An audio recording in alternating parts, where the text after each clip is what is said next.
नमस्कार, हिमाचल बुलेटिन में आपका स्वागत है। पेश है आज के समाचार। प्रधानमंत्री श्री नरेंद्र मोदी ने आज आत्मनिर्भर अर्थव्यवस्था विषय पर देश भर में भारतीय जनता पार्टी के कार्यकर्ताओं को वर्चुअल माध्यम से संबोधित किया। केंद्रीय वित्त मंत्री श्रीमती निर्मला सीतारमण द्वारा संसद में बजट प्रस्तुत करने के एक दिन बाद उन्होंने वर्चुअल माध्यम से ये संवाद किया। मुख्यमंत्री श्री जयराम ठाकुर ने परिधि गृह हमीरपुर में पार्टी कार्यकर्ताओं के साथ प्रधानमंत्री का संबोधन सुना। इस अवसर पर संबोधित करते हुए प्रधानमंत्री श्री नरेंद्र मोदी ने कहा, साथियों, जब हम आज के बजट की चर्चा करेंगे तो सापेक्ष भी होती है, कुछ तो पुरानी बातों की तुलना करेंगे तब पता चलता है। बीते 7 वर्षों में जो निर्णय लिए गए, जो नीतियां बनी, पहले की जिन नीतियों में गलतियों को सुधारा गया, उस वजह से आज भारत की अर्थव्यवस्था का निरंतर विस्तार हो रहा है। जैसे समाज की भलाई के लिए सामाजिक न्याय बहुत जरूरी है, वैसे ही देश की भलाई के लिए भी देश का संतुलित विकास भी जरूरी है। हमने आकांक्षी जिला एस्पिरेशनल डिस्ट्रिक्ट अभियान शुरू किया था। इन जिलों में गरीब की शिक्षा के लिए, गरीब के स्वास्थ्य के लिए, गांव की सड़कों के लिए, बिजली पानी के लिए जो काम हुए, उसकी प्रशंसा संयुक्त राष्ट्र ने भी की है। अब इस बजट में घोषणा की गई है कि आकांक्षी जिलों में राज्यों के साथ मिलकर आकांक्षी ब्लॉक प्रोग्राम चलाया जाएगा, यानी उसे और नीचे ले जाया जाएगा। यानी विकास का लाभ आखिरी छोर तक पहुंचाने का एक वैज्ञानिक तरीका है और धन का सदुपयोग करने का, संसाधनों का ऑप्टिमम यूटिलाइजेशन करने का और फोकस एक्टिविटी करने का एक रास्ता है। ग्रामीण क्षेत्रों में ब्लॉक स्तर पर जरूरी सुविधाएं पहुंचे, इस पर सरकार का जोर है। इसके उपरांत पत्रकारों से अनौपचारिक बातचीत करते हुए मुख्यमंत्री श्री जयराम ठाकुर ने कहा, केंद्रीय बजट बहुत बेहतरीन अब की बात जो प्रस्तुत हुआ है, उस पर प्रधानमंत्री जी ने और चीज़ों को लेकर के डिटेल में उसको एक्सप्लेन किया है। और मुझे इस बात की प्रसन्नता है कि इस बजट में इंफ्रास्ट्रक्चर पर बहुत ज़्यादा फोकस किया है। प्रधानमंत्री गति शक्ति के माध्यम से, चाहे वो नेशनल हाईवेज हैं, 4 लेन्स हैं, चाहे वो एयर कनेक्टिविटी की बात करें, रेलवे की अगर हम बात करें, और उसके साथ जो हमारे दूसरे जल मार्ग के माध्यम से जो है वो कनेक्टिविटी की बात करें, ट्रांसपोर्टेशन की बात करें, तो उस पर बहुत ज़्यादा फोकस अब किया है। और उन सारी चीज़ के कारण क्योंकि कनेक्टिविटी बेहतर होगी तो स्वाभाविक रूप से विकास की संभावनाएं और ज़्यादा उसमें जो है वो तेजी से आगे बढ़ती है। और दूसरा महत्वपूर्ण पार्ट जो है वो जिसका जिक्र उन्होंने किया कि जल ही जीवन, हम जिक्र तो करते हैं लेकिन वो भाषण देने से नहीं संभव हो पाएगा। इसके लिए काम करने की आवश्यकता है और उस पर बहुत ज़्यादा फोकस करके प्रधानमंत्री जी ने सुनिश्चित किया है कि चाहे कितने भी कठिन परिस्थितियों में कोई आदमी रहता हो, उनके घर तक नल से शुद्ध जल पहुंचे, इस पर फोकस किया है। एक तो दूसरी बात, एक बहुत पर्वतमाला, एक नया कॉन्सेप्ट जो प्रधानमंत्री जी ने इस बजट में शामिल किया है। मुझे इस बात की प्रसन्नता है कि इस कॉन्सेप्ट को प्रधानमंत्री जी के समक्ष और वित्त मंत्री जी के समक्ष जो है सबसे पहले हिमाचल प्रदेश ने रखा और आज हिमाचल प्रदेश का उन्हें जिक्र भी किया। क्योंकि एक दिन हम जब रिव्यू में बैठ करके हम बातचीत कर रहे थे, उसमें हमने देखा कि हमारी पंचायतें जो कनेक्टिविटी के बिना है वो कितनी है। हालांकि 100 के कम है, 80 के करीब हमारी पंचायतें हैं जहां पर कनेक्टिविटी की अभी थोड़ी कठिनाई है। पंचायत हेडक्वार्टर नहीं कनेक्ट हो पाए 3615 पंचायतों में।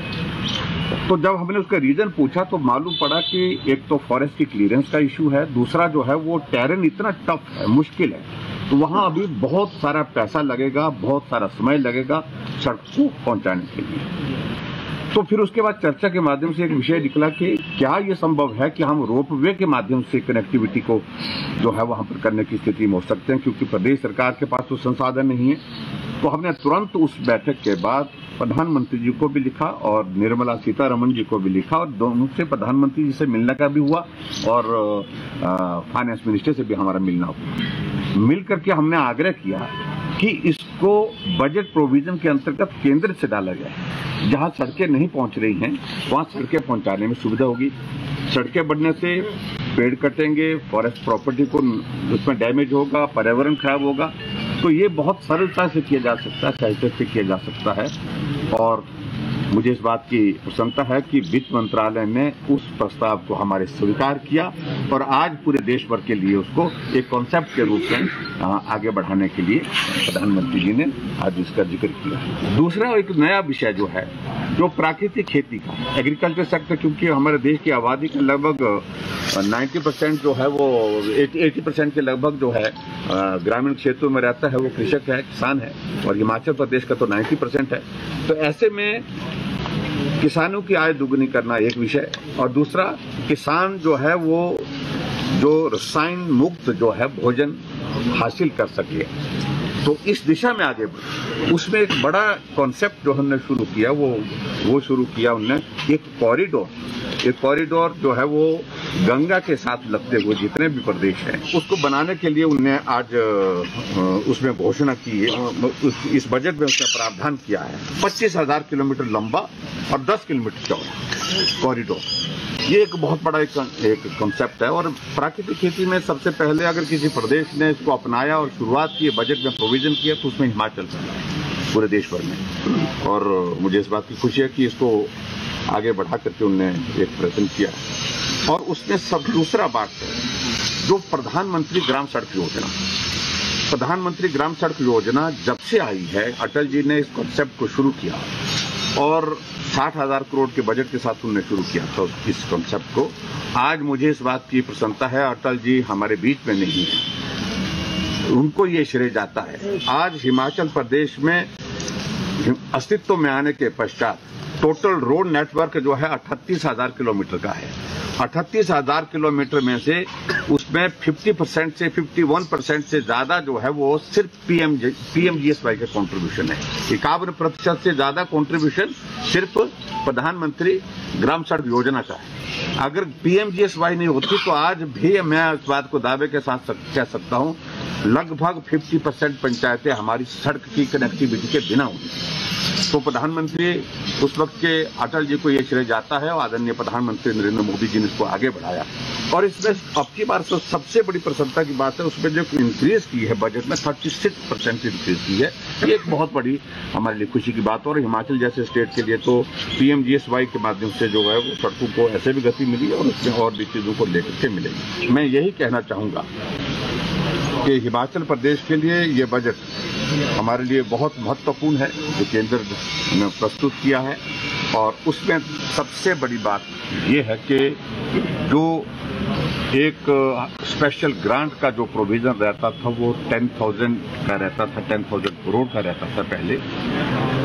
और स्पेशल असिस्टेंस के लिए जब हम आग्रह करते थे केंद्र के पक्ष तो उसमें बहुत बड़ी कठिनाई आती थी मिलने की। उसको 10 टाइम्स इंक्रीज किया है, 10,000 करोड़ से उसको 1 लाख करोड़ किया गया है। और 1 लाख करोड़ का मतलब है कि बहुत सारे प्रदेशों को सीधे तौर पर जो प्रोजेक्ट जो बना करके तैयार करने हैं उसमें वो सहयोग मिलेगा। और उस सहयोग के माध्यम से हम प्रदेश के विकास को और फिर देश के जो इंफ्रास्ट्रक्चर को स्ट्रेंथन करने की दिशा में आगे बढ़कर काम कर सकते हैं। मुख्यमंत्री श्री जयराम ठाकुर ने आज डॉक्टर राधाकृष्णन राजकीय चिकित्सा महाविद्यालय हमीरपुर के पैथोलॉजी विभाग में 84,20,000 रुपए की लागत से स्थापित हिस्टोपैथोलॉजी प्रयोगशाला का लोकार्पण किया।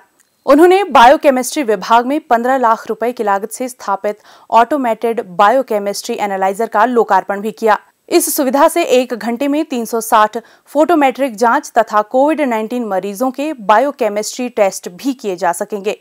मुख्यमंत्री ने राष्ट्रीय स्वास्थ्य मिशन के राष्ट्रीय दृष्टिहीनता नियंत्रण कार्यक्रम के तहत चिकित्सा महाविद्यालय के नेत्र विज्ञान विभाग में नेत्रदान केंद्र का शुभारंभ भी किया। उन्होंने कुपोषित बच्चों के उपचार और पुनर्वास के लिए राष्ट्रीय स्वास्थ्य मिशन के तहत चिकित्सा महाविद्यालय में पोषण पुनर्वास केंद्र का लोकार्पण भी किया। मुख्यमंत्री ने निष्पादन एजेंसियों को इस परियोजना को समय पर पूरा करने के निर्देश दिए। उन्होंने कहा कि यह परियोजना इस वर्ष अगस्त माह तक पूर्ण होनी चाहिए। उन्होंने कहा कि इस अस्पताल में करीब 250 बिस्तर और 7 ऑपरेशन थिएटर होंगे। उन्होंने इस परियोजना के निर्माण कार्य में गुणवत्ता सुनिश्चित करने के निर्देश भी दिए। हिमाचल बुलेटिन देखने के लिए सब्सक्राइब करें YouTube channel IPR Himachal, follow करें ट्विटर @DPRHP, लाइक करें Facebook page information and public relations department Himachal Pradesh, visit करें वेबसाइट www.himachalpr.gov.in। इस अंक में इतना ही। कल फिर होगी मुलाकात। दीजिए इजाजत। नमस्कार।